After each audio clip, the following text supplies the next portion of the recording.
Yo, what is up, digital creators? We are in the stew with Adam, aka Art by Ro. What's up, Adam? What's going on, guys? How are we? So, Adam, aka Art by Ro, is a freelance mural artist. Adam's work is inspired by graffiti art and hip hop culture, particularly the function of letters in an urban space and the impact they have on the viewer. In recent years, Adam's work has adopted fine art techniques with the practice of aerosols from a graffiti style to a more hand-painted methods, whilst challenging himself to find a blend between the two. Whilst focusing on private commissions in the last 12 months, he's worked with some larger industry names like YouTube, Hendricks Gin, Perth is OK, WhiteClaw, and Lord of the Fries. He's managing being a full-time teacher and balancing his free art, and I'm stoked to have him in the studio today. So hope we covered everything there. Let's get it. A bit of intro. So how did you start with how did you become a mural artist?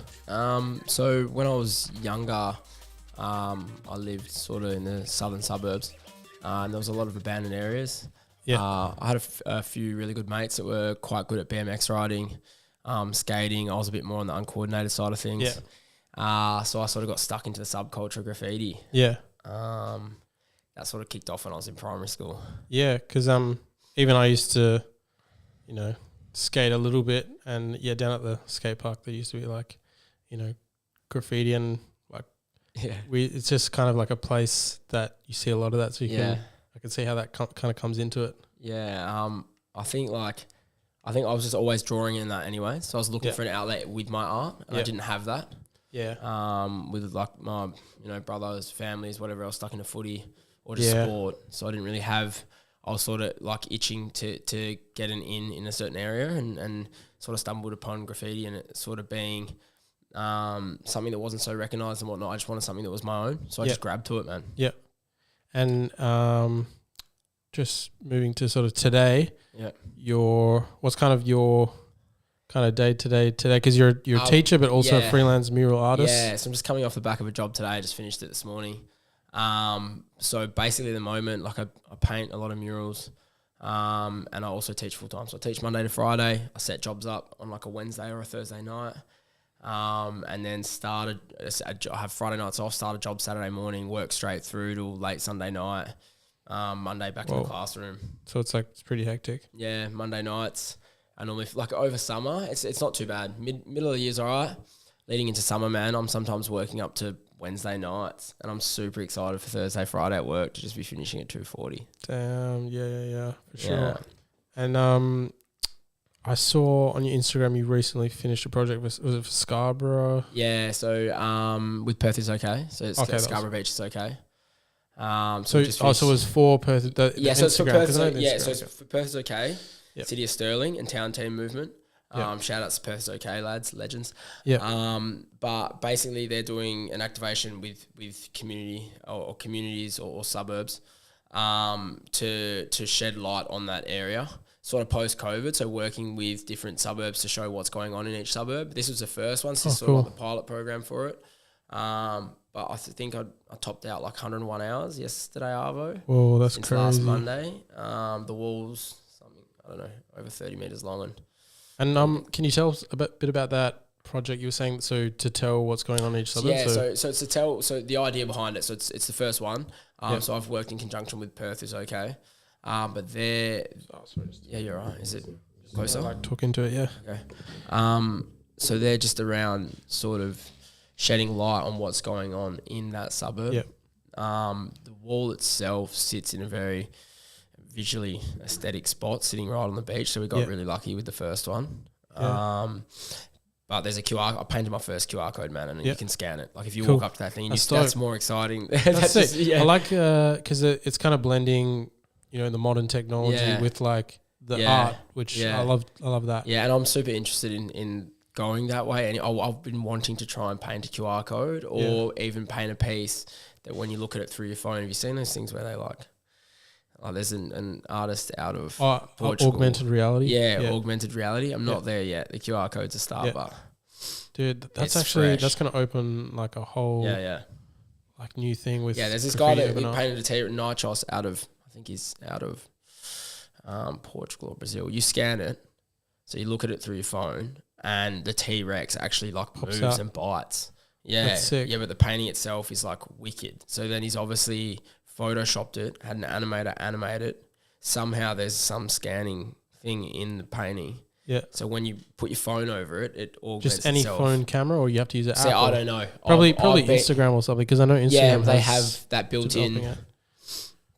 Anyways, that's super exciting. I've been trying to get my head around doing a few projects where there's like nothing on the wall. Yeah.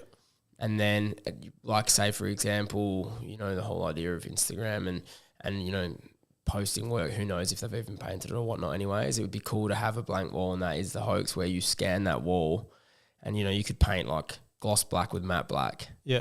And then when you scan it, though, it has a full mural there. So it's like, was it really painted or whatnot? That's sick. Yeah, I don't know. Dude, yeah, because I've talked about, like I talk about it a lot on this podcast, which is like with the future of Web3 and like the metaverse and like augmented reality, like how does how will it influence different industries, and that's crazy. That's probably how it's going to influence like mural art and stuff. Yeah, I've just released like an NFT. Oh really? Oh, sick. Good to know you're in the game. Yeah. There's a lot of work, but mate. Yeah. Just understanding it, just the contractual side of things. Yeah, it's a lot there. I just got one myself, just sort of sitting there. I don't know. Yeah. But I wanted to just make it to like experiment with it. Yeah. But it's crazy. Yeah, community I'm like wise, interested cool. in it. Yeah.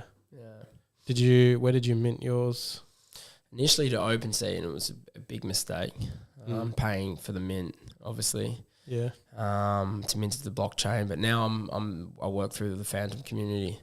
And that sounds even saying that I work through the Phantom community. But like, so the Phantom community is sort of like a smaller blockchain.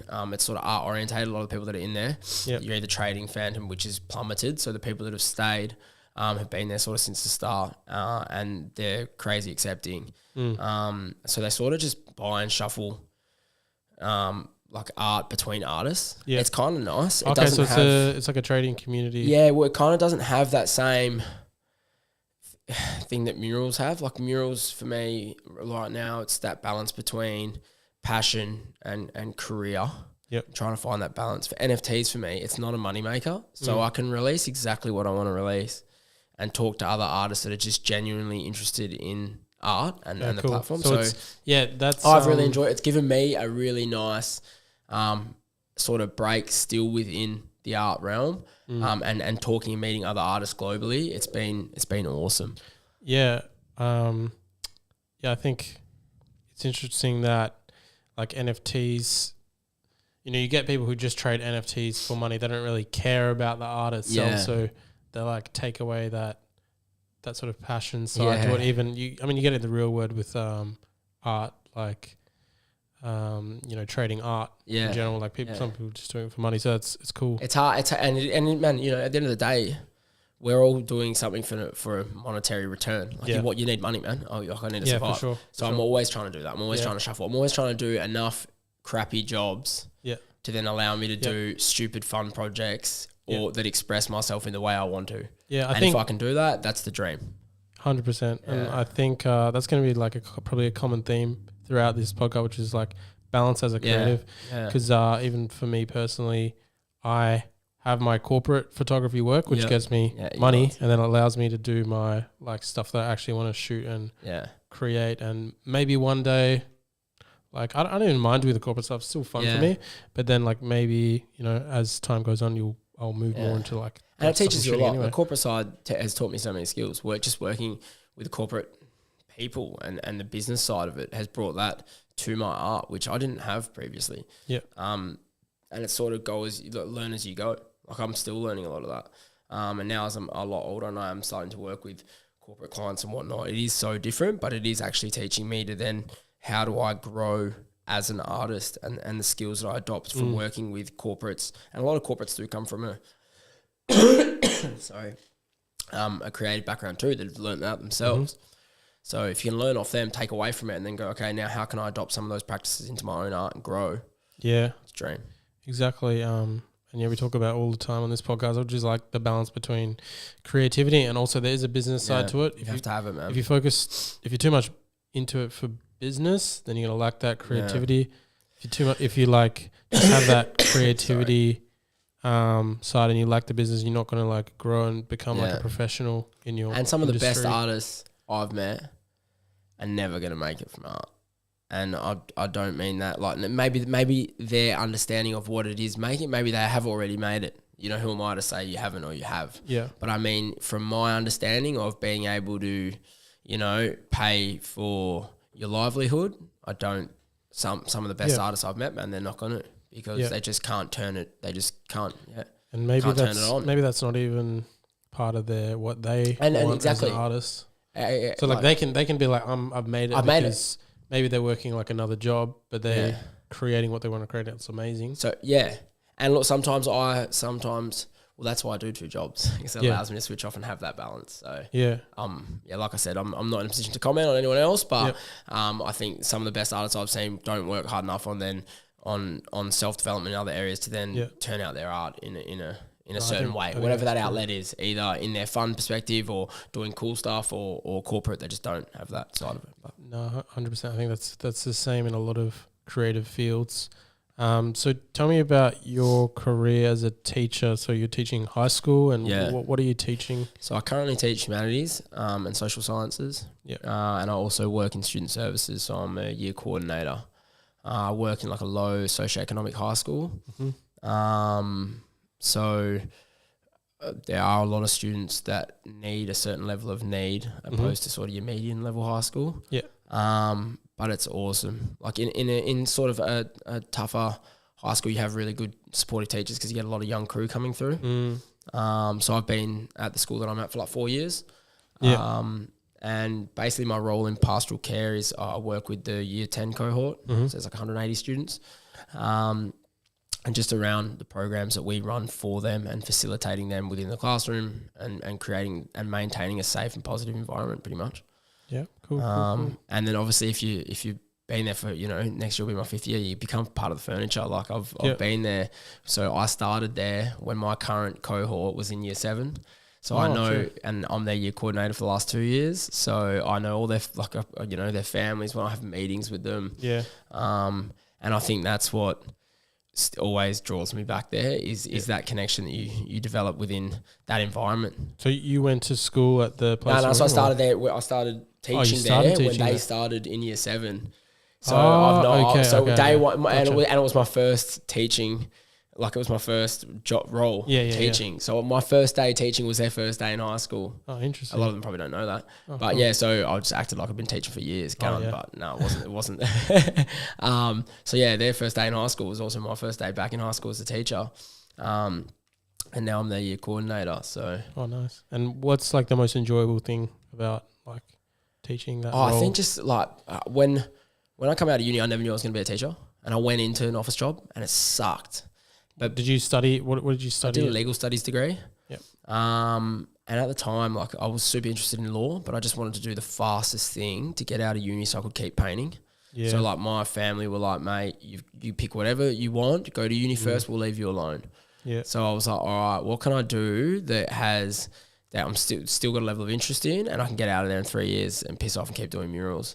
So I chose to do a legal studies degree, and. Like I was painting the whole time. Did you finish that degree or? Yeah, I finished it. Yeah, so I did my undergrad, then took a year and a half off, and then went back and did my postgrad, and it was the last if ed, and then just went straight into teaching. Yeah, because when I think about it, like studying law is like not the most creative thing. Yeah. Like a lot of reading, thick books and...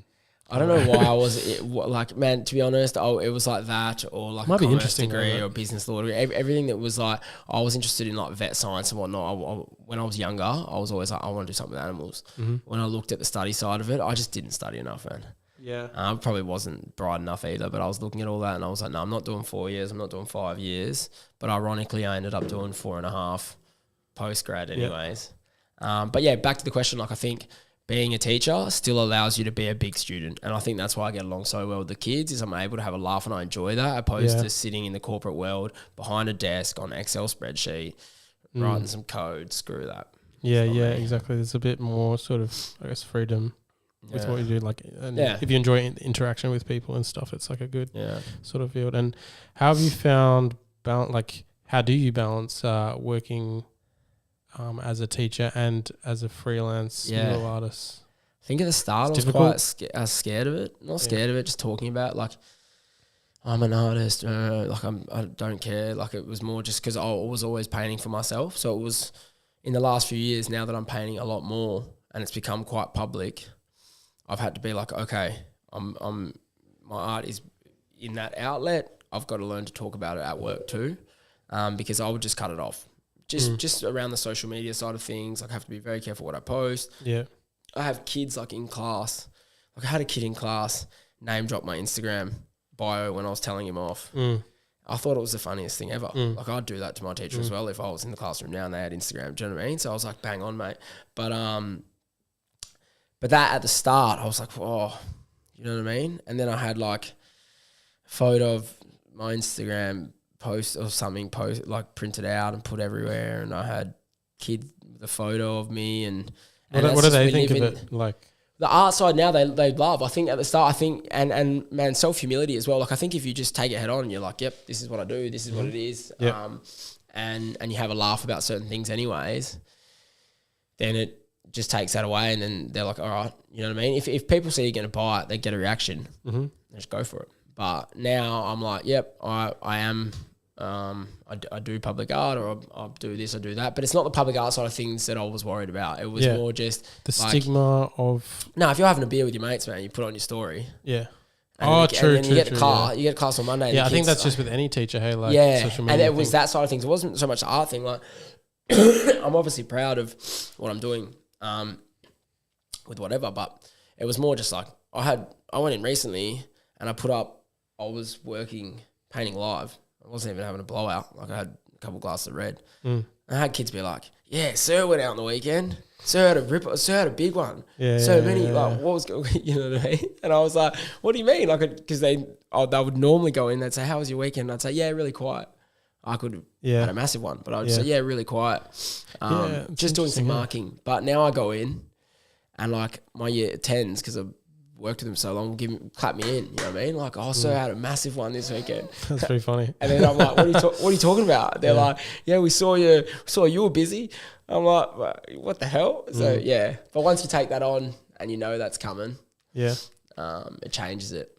That's interesting, because I've do you know Sev's Pics? He's like kind of big on TikTok and stuff. No, I'm not the TikToker. So he's a teacher as well, and he's probably one of the biggest TikTokers. He's got like probably over 1 million followers, blah blah blah. Right. But he was a school teacher as well. Yeah. So I think he just he knew it was happening, and interestingly enough, I think he used it for his advantage teaching kids. Yeah. But I think I don't want to talk on his behalf. Yeah, there was that that it's pressure that on being like a teacher and a role model. Yeah, it's the I obviously want to be a positive figure to the kids that I teach. Like I really want to inspire them, and I can use my art outlet to show that I'm driving forward, because I'm working all weekend. I'm working, at night time and whatnot. So I'm like, if you want to do something, go out and get it. Go out and get yours. But you just got to be careful of your representation online, and then obviously how that has an impact on my day-to-day career. Yeah, for sure. And that's interesting. And I am learning to navigate that a lot more and be who I am, because obviously you work through a certain lens when you're in the classroom. Yeah. But I'm learning to be myself more and more at work. Yeah. As what I'm like right now. Yeah. Yeah. Whereas at the start, being a young, like I started teaching when I was 23, that was scarier, because I was like, what are people going to think of me? Mate, now I've been in the classroom for 4.5 years. I don't really care. Like I'm happy with who I am. Do you know what I mean? In the classroom. Whereas I think when you're first starting in any new career, you're pretty nervous anyways. How are the people around you going to think, and that's just life. Like that's just, as someone who back in your earlier days, has some knowledge in the sort of graffiti culture, how has that sort of changed over time? Because I suppose there's different categories of graffiti or urban art and whatever. So because I think it's your own personal foundation of graffiti. I was always super interested in a lot of the early Perth writers that were all style based. So my perspective on graffiti is always or that can go to murals or whatever. Particularly if you're asking me about graffiti, it's always style and aesthetic. First, how those letters flex within a certain space, wall, environment. Whether they're using, fat flares and kicks to sort of create a stance, or whether they've got sharp and spiky tops that give off a certain energy. To me, that aesthetic is trumps everything. It evolved because graffiti goes through waves of being shunned out, not cool, to really cool, really trendy, not cool, really trendy. Obviously being I'm not commenting on in any way the legality side of things. I just mean as a subculture. And in like maybe 2017, 2018, 2019, it started to become pretty trendy again. You got a lot of people popping up saying, "Oh, I do this, I do that." It's all a load of crap. And you sort of saw that like anti-style wave. And like some of them are good painters, but they just choose to paint like crap. Because just walking around sort of the streets and stuff, you see a more sort of graffiti style that's more like maybe the edgiest side is more like they don't have less ethic. They don't like, they just graffiti anyway, you know what I mean? Somebody's Are we talking like three like letters, or are we talking like just hand tags, styles, like tags? I guess tags. Like depends, mate. Some people don't care about style. Look, some, property and damage. they're probably out there deflecting their own, like just trying to deal with their own. You know what I mean? Just damage someone else's stuff. Like I said, like for me personally, it's all about style. So it wasn't. It's never like damage. Do you know what I mean? Like every artist has, like graffiti artist has a perception of what's good or not. Some people are more like and why style, aesthetics, and then some people are like, well, some people want the notoriety, right? So they're just going to bomb. People in that realm, and people that do graffiti, they want notoriety. They're going to bomb. They're going to bomb hard, and they're going to deface public property, right? Because it's almost like you're right. It's like you're publicity, like you're getting that that bad buzz that you're. But also like that, and then like if we talk about the impact of social media now, it's changed so much because you think about it, right? The notoriety, I could like literally Instagram any place in the world and think that a certain person's up heaps. But then you go there and they're not at all. So it depends on what they're doing. If they're old school and they're based on notoriety, they're just going to bomb and damage. But some people now, like people think that they're up, but they're not. And it's, I think it's changed a lot too. Like when I was growing up, you would never, ever, and like, hypothetically speaking, people wouldn't paint a picture or something. And then, there was no real, I sort of started looking at graffiti online when it was through like Melbourne Graffiti and that, when I was in probably like early primary school and stuff. But the whole like Instagram thing allows you to like post your piece straight away, but no one would ever post tags. Do you know what I mean? Are they doing that now? Flat out. Which I find so weird. It's like you've just, like I've seen random people's Instagrams all over Australia and it's like, mate, you've just bombed a toilet cubicle. You've posted it on your Instagram story. And it sort of defeats the purpose of that, of keeping your, your profile hidden. It's like, why'd you just... Because I think... Just what I'm saying, it defeats. Like that's like I was thinking about it recently when I was at home. I saw a photo of someone that had tagged the bus stop and posted a photo of it. Why'd you do that? Did you do it for? Do you know what I mean? It's sort of inherent. And I look, I'm in no place to comment. Like I'm painting murals, posting photos of them every day. Like I'm choosing to do that. But if you were doing that, it doesn't really show a lot of sense. Because just what I've seen in the culture, tagging, you're supposed to be this anonymous figure. And that's like, and also your aesthetic constructs a certain perception of how you want people to see you, right? Which is cool about graffiti that not a lot of other subcultures have, because you're in a public light. Graffiti, like I remember when I was growing up, right, there was a few people's styles that I frothed, and I was like, mate, he's gonna be staunch as when I meet him, and then I've met them and they're not staunch at all, but their style has connoted certain things to me where I'm like, well, man, the flames in the background and the like constant staunch letter structure and whatnot. I'm like, whoa, man, they're gonna want to fight me when they meet me. And then I've met them and I'm like, what the hell? You're a gimp. That's like it does defeat the purpose. It even makes me think of Banksy's stuff. Yeah. Because he's this like anonymous figure, and that's like he can voice these political opinions and that sort of thing because he's this anonymous figure. If he wasn't anonymous, it would like sort of change everything. And it's just like when you're tagging, it's kind of like you want to be anonymous, but when you're saying, "Hey, I did this," and it's kind of like, well, why did you do that? Yeah, that's what I mean. Why? Yeah, then people are questioning that. You're not doing it to open up questions. You're doing it because you want to do it. And you want that clout. Yeah. It's like for clout more than... Whereas like when I'm doing a public mural, I'm doing it for a client to open up questions, to talk about that for an activation perspective. Yeah. Of course I'm going to post it. Yeah. That's how I'm going to get more work.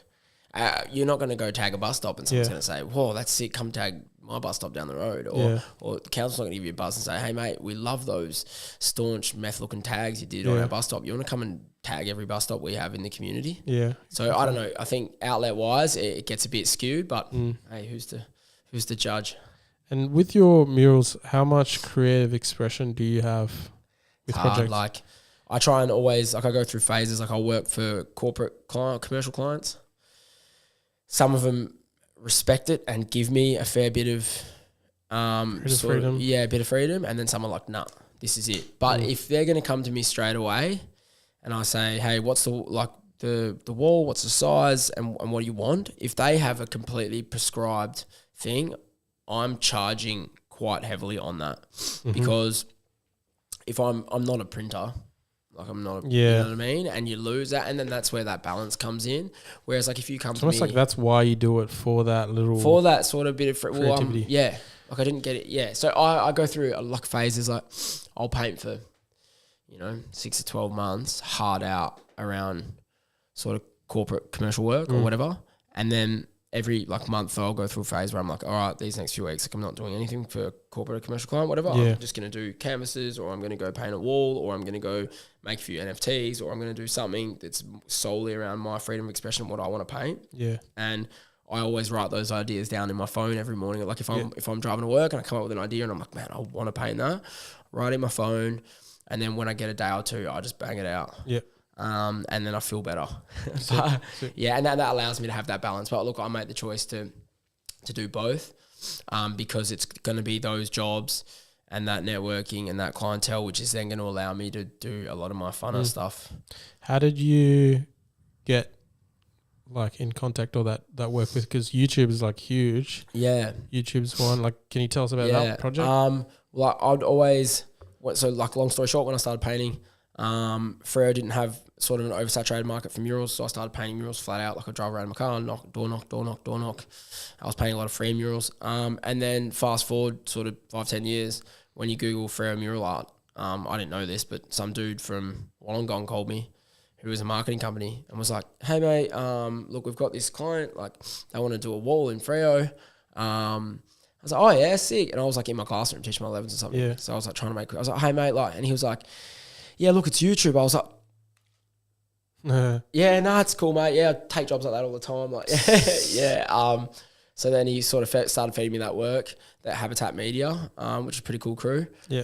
So I started doing some work with them, and then it was bizarre, mate, because I think when was it? It was like last summer, and the mural artists that they'd picked around Australia were like some of the ones that I'd frost, some people that I'd frost since I was little. So I had like a creative meeting with them all in my classroom, and I was buzzing. Like I was so nervous. Yeah. When I got in there, I was like, all right, which one? You know what I mean? Yeah. And where can you find that mural, the YouTube? It's probably on my Instagram. Where did you paint it though? I painted it in somewhere near the city, but they paint over it. So they paint over it. Okay, so it was just a short thing. And that's what was it for? Like just promote YouTube? So like, what's that? YouTube Shorts. Oh yeah. Yeah, it was their YouTube like Shorts thing. So let's have a look. It's on your gram. Yeah. They did a mural in every like major city in Australia. So I did the WA one. But they were, to be honest, like in their favour, like YouTube, keep going down. YouTube out of commercial clients or corporate clients I've worked with, they keep going down. They've been the best. Oh, really? They were epic, man. Yeah, because at least they understand creativity. Their like creative director got in, like all their creative team got in. Yeah, keep going. And they were like, look, this is what we need to see. This is what needs to be in there. Yeah, keep going. And then other than that, you can have freedom to do whatever you want. So it actually felt like I was a part of the job and I loved creating it. I got one of the boys involved as well. That one. This one here? Yeah, that one. So yeah, that was one of the better pieces that I've done sort of for a commercial or. Oh, that's pretty sick. Is that in Fremantle? No, it's in the city. Oh, the city. Yeah. But like again, I had to pump that out over a weekend. So I started on a Thursday night and I finished Did you work at night and straight through? Like I'd finish each night at like 8 or 9, then paint on a Sunday, and then I think I had the old mental health day on a Monday. Yep. Just to finish it up. Crazy. Yeah, that's like so many characters and yeah. So I had another mate as well who's a tattoo artist, Piper Tattoos, and he jumps on the guns with me sometimes as well. Oh, yeah, because I was going to say, like, do you always paint it yourself or you have a crew? I just get some of the boys that I've been painting with like my whole life. Yep. But yeah, I got him on there for the weekend and we just had a laugh and get through it. Sick. Yeah, and that's better as well. If you got to bang out a job in a short time frame, it's nice to have one of the lads there because you're doing the hard yards with someone. So it's like you know what I mean, when you're both going through the slumps during the day and you're punching coffees and sugar and whatnot, it's like all right, mate, you like, you know what I mean? It's really like just bounce off each other's energy. Yeah. Where it can be a bit daunting when you're hardcore, gone by yourself, hours on end on your own. And how long does typically with a mural? I know like some are bigger, some are small. Like typically, how long? What range of time does it take? It's hard to say. Like patterns and that so quick. The job I just did in Scarborough, like I topped over 100 hours since last Monday. I think like 105 hours maybe since. But that's because like one letter on that out of Scarborough, like I was trying to condense the amount of hours I put into each letter and I was timing each letter. But like the Lifesaver took me 8 hours just to do the feel of one letter. Like I've done chromies in, 30 seconds. Yeah. It was like to paint one letter in 8 hours plus outline, probably 9 hours to paint one letter. Man, it's debilitating, man. You're like thinking to yourself, what am I doing wrong here? Shouldn't be taking that long. But are you, because it depends on projects, obviously, but with this Scarborough project, are you like waking up, you're like, boom, let's fucking go? Yeah. Yeah. Because you want to see it finish, you know what I mean? Well, when I start a job, I have the biggest problem with stopping. Like if I'm on a job, I'm doing nothing else. Like I haven't gone to the gym in 2 weeks. I haven't gone out. I woke up. So Wednesday, I thought I was going to finish it. What day is it today? It's Friday today. Friday. Yeah. So I thought I was going to finish it Thursday. I'm losing days. I thought I was going to finish it Thursday. So Wednesday night, I woke up twice thinking about what I had to do to a certain letter. Woke up at 1 o'clock. I was like, I need to fix something on the U. Woke up at 4 o'clock and was like, man, it's go time. Like, let's go. Like I was like, the boat needs to happen.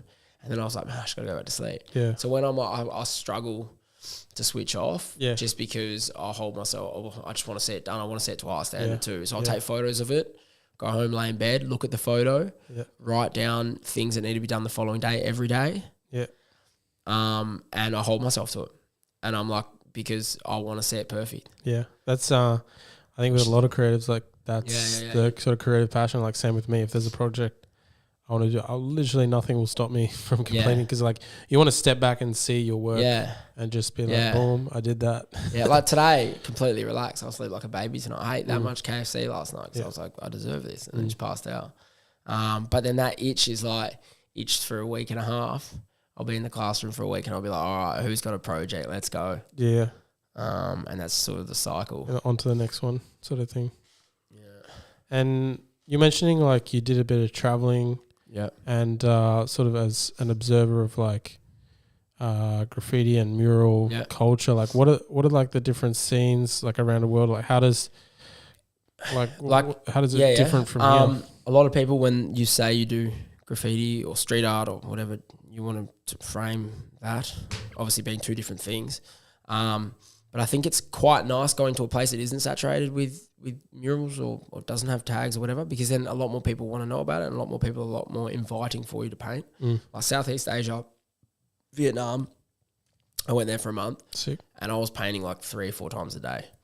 And it was sick. Like I was riding around on my scooter on my own, backpacking with a translator on my phone saying, hi, I'm an artist from Australia. traveling to develop a port for something like crap like that. I would love to paint your wall. I'll take photos of it. And they were so inviting. Sick. Lunch, beers, meet the family, sit down. Yeah. Whereas I've been in other places and they're like, nah, take a, you know, yeah, bounce. Yeah, for sure. But also that's cultural. That's a cultural thing too. How inviting some people are. Like the Vietnamese, so lovely. And then you have a flip side, and you have like a lot of developed nations that have a lot more respect for it as well. So there's a lot more legal walls. Yeah. But then the graffiti side, they're super harsh on. So like, mate, you're doing graffiti. That's sort of, I guess, if they have, because it's overdeveloped. If they're aware of if they're the level of awareness. We're currently in Perth in a bit of a weird spot, being one of the most isolated cities in the world. Do you know what I mean? So we are in a weird spot. You go to Southeast Asia, which is on this end.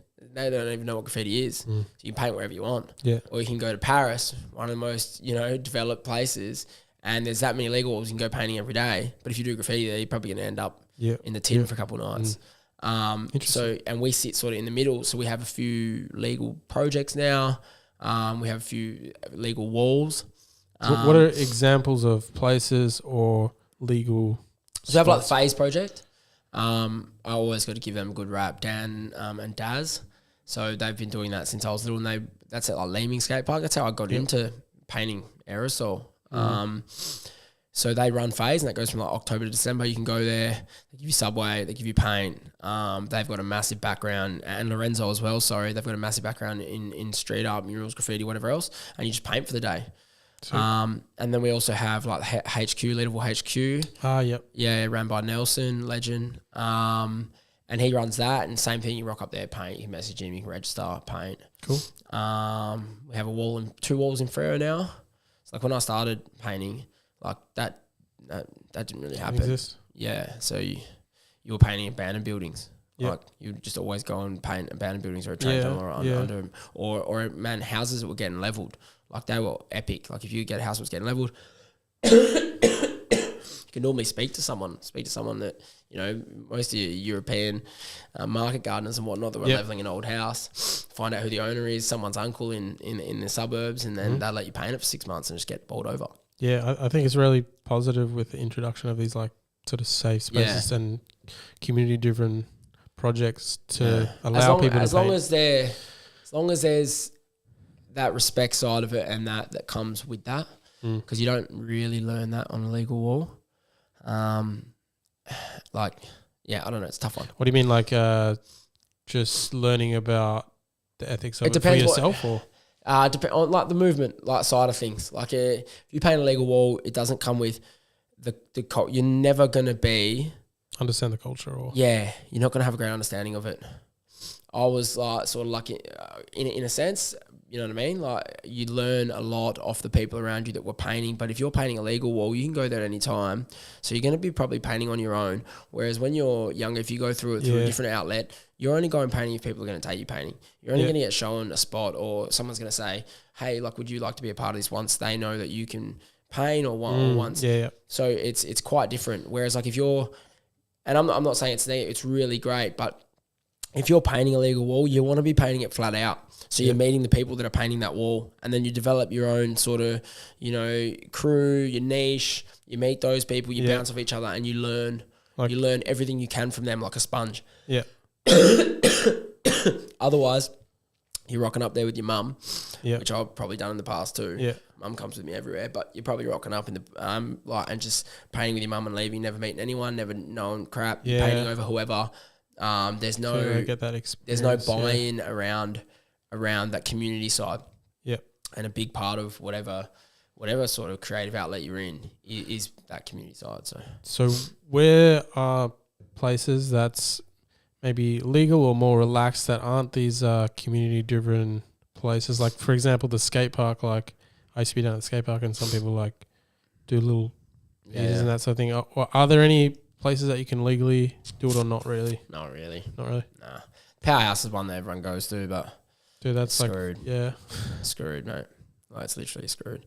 I think someone did a mural on the ground. Yeah, that's there. for us. Yeah.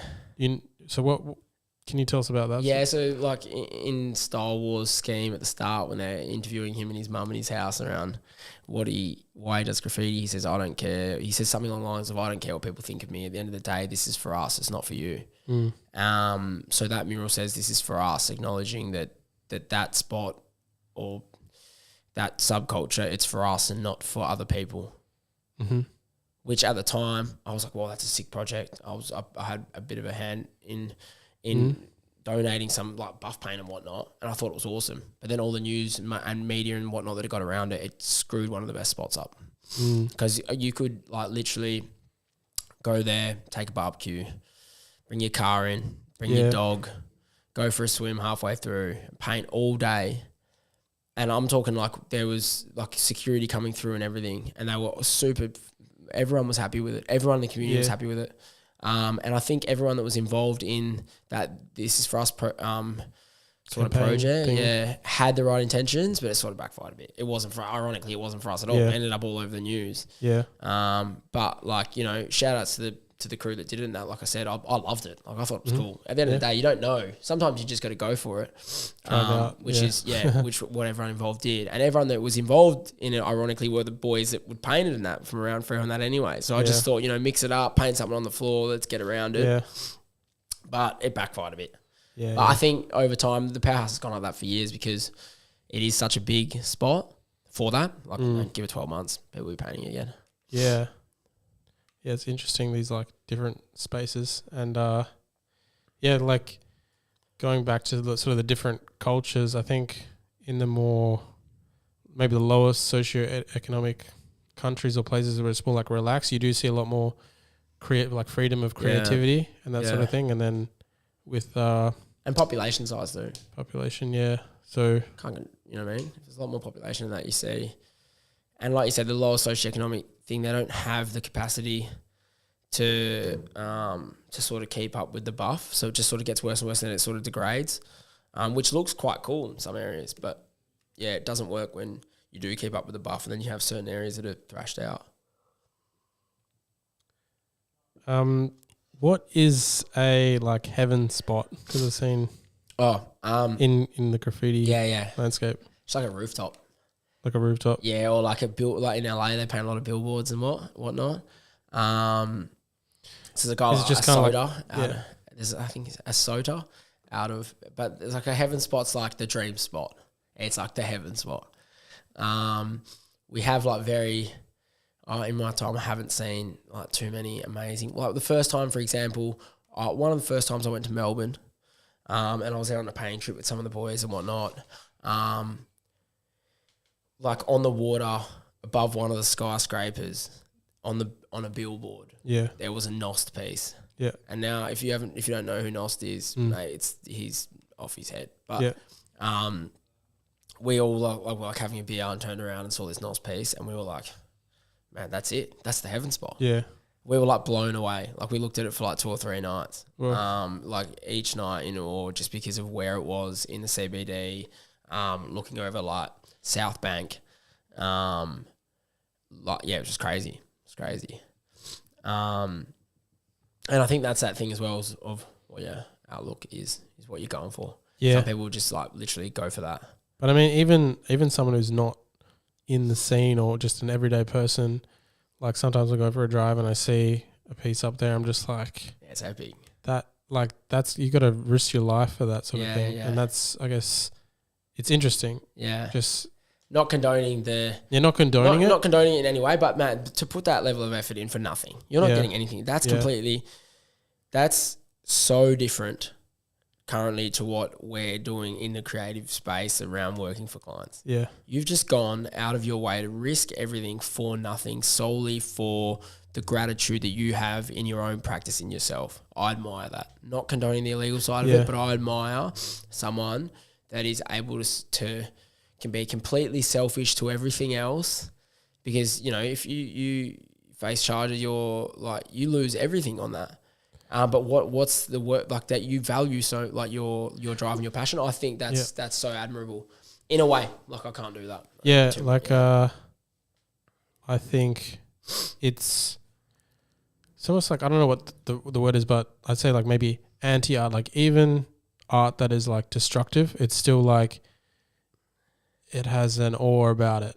You know what I mean? Like you just imagine, you look at that. I mean, certain art you're looking at, well, the skill and but you see a piece that's maybe in like a crazy spot and you just kind of tells you a story of like, and it comes with, and you're like, when did they do that? There's so many more questions right now. Yeah. Like when I was like younger, like really young, guy I was with got asked why he did graffiti or why he did whatever he did. And he just said, look, at the end of the day, you're driving past the same mundane way you drive to every day to work, and now you're having an opinion that I've shaped. I've somehow had an influence on your day. Negative, positive, you hate it, you love it, who gives a damn? But like that's why I do it, because I've now had hopefully a positive impact. But if you don't like it too bad, I've had a negative impact on your day, which you wouldn't have, you're not paying for, you can't control. It's there regardless. And I was like, I never thought of it like that. It's pretty interesting. In the same way, I hope my murals now have a very positive impact on people. But if people don't like them, who gives a shit? Like, I think murals, in a way, murals are doing the same sort of thing, but it's like a more intentional message influenced by different things. And although I don't like condone like property damage and that sort of thing, there's something unique about the way graffiti adds authenticity to a space. Like you've got it, if it's tastefully done. I don't like sort of like scratching on the windows and that sort of thing. But as a photographer, if I'm doing like street photography, I want to choose a background that can tell the story of the street and that sort of thing. So I'm going to choose a gate or like something like that has a bit of graffiti.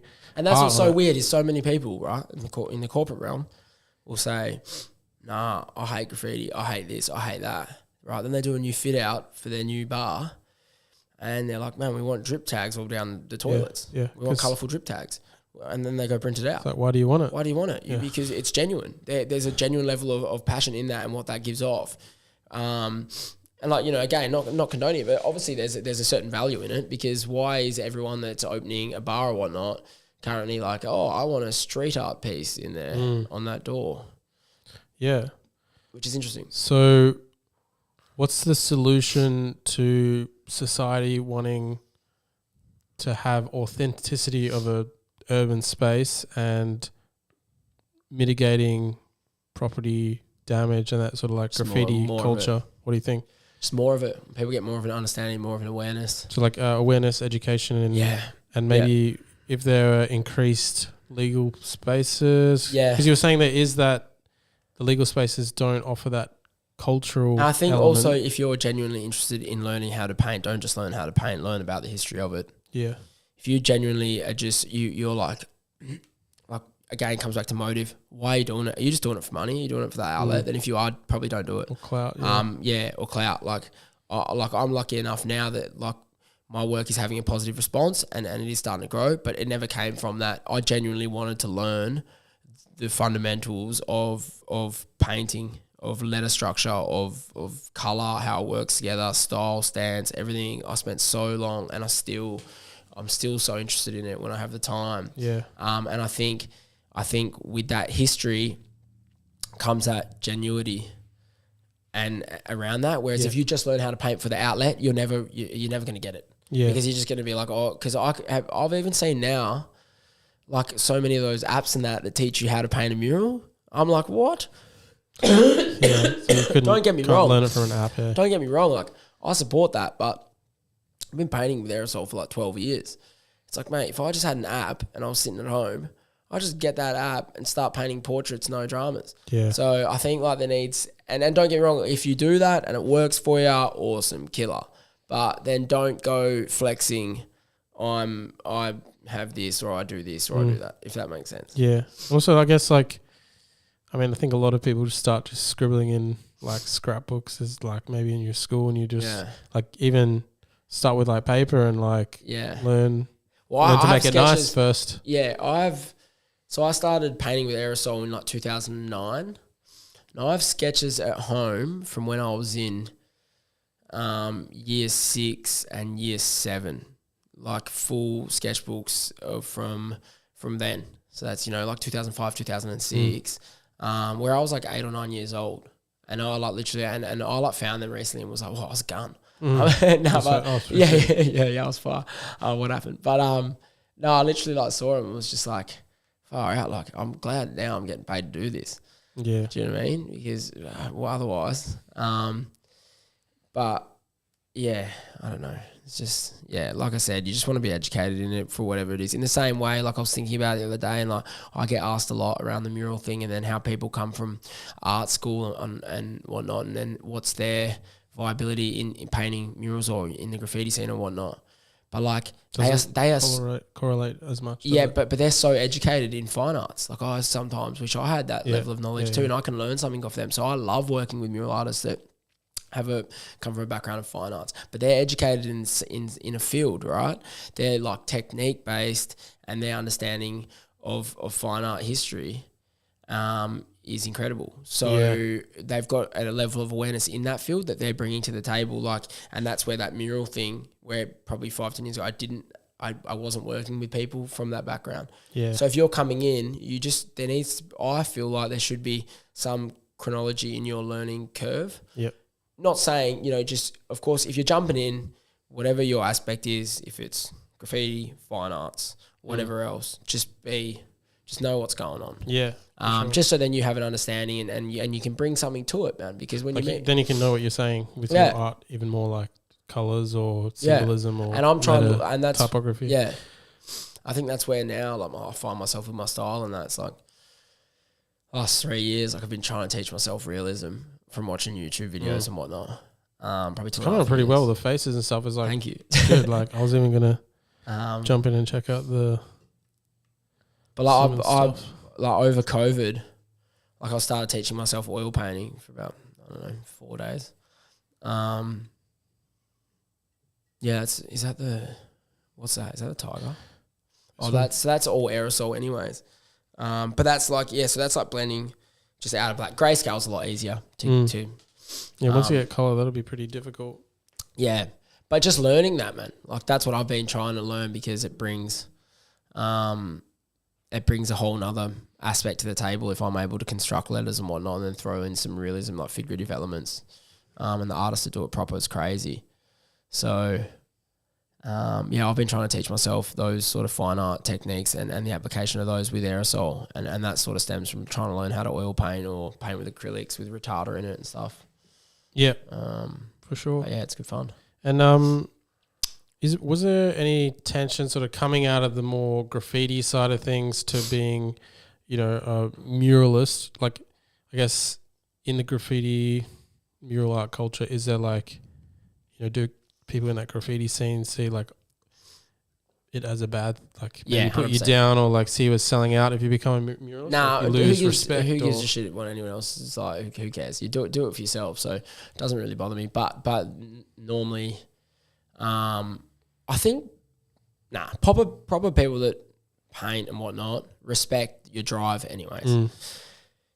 Idiots that think that watch a few Star Wars videos and are influenced by New York train bombing from the 90s try and have an input that, you're not doing enough graffiti, or you don't do this anymore, or you don't do that anymore. Yeah. But they don't last. In terms of painting, they don't last. And the people that have been painting for years respect you. Yeah. Because they know your background, they know why you're doing it, and they know where they're from, and a lot of them have a day job and keep painting because they have a hustle too. Yeah. So if I'm able, and like, for example, when I was younger, I think I was like, I don't know, early 20s, maybe even 18, 19. I went to Melbourne and out of the blue met a dude, Tilter, All City, who's one of the longest riders out of Melbourne. Shout out to Tilter, absolute legend. Probably one of the most inspiring riders I've met today. Just because when I met him, he was like 40, 42 or something, right? I was 19. He picked me up and took me in as one of his own. Like, nicest guy. Picked me up in the family Kluger, baby seat, whatnot. I was like, mate, this guy's legit All City. He's been painting for years. And he doesn't know me, but respect for me and painting. And a mate said, hit up Tilter when you're over there. He'll show you around. He's a legend. Oh, sick. And he drove me around to all like these graffiti spots in Melbourne, gave me a once-over, mate. You're young, this is it.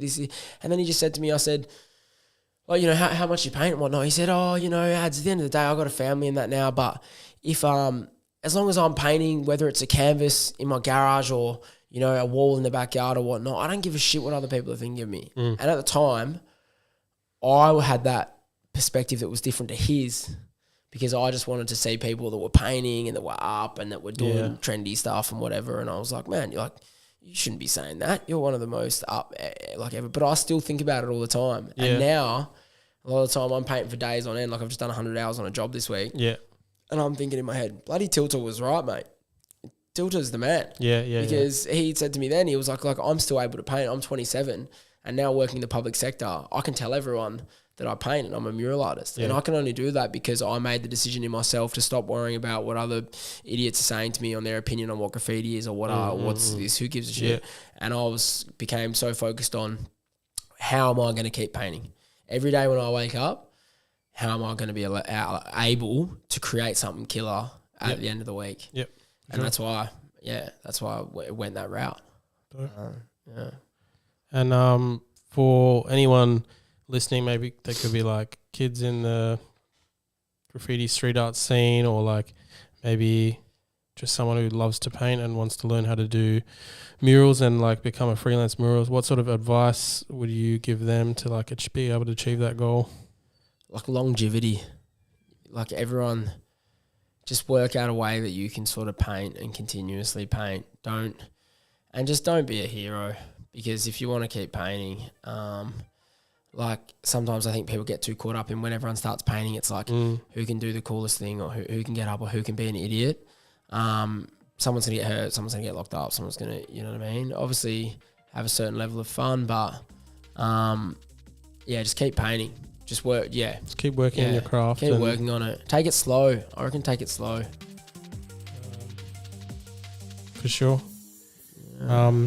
Thanks so much, man, for coming on the show. It was so sick to like dive into the culture of it and like talk about like the balance of having like a corporate sort of work life and being a freelance artist as well. So it's awesome to chat with you. No, cheers. I appreciate it. First podcast as well. So it was epic too. When you messaged me this week, I was like, yes, let's go. Sick. No, you were right on it. Yeah. So, I hope I sound all right, mate. After big weeks. Cheers. Oh, yeah. Where can people like find your stuff?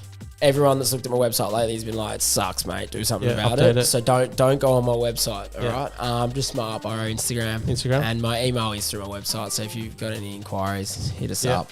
We'll leave all that in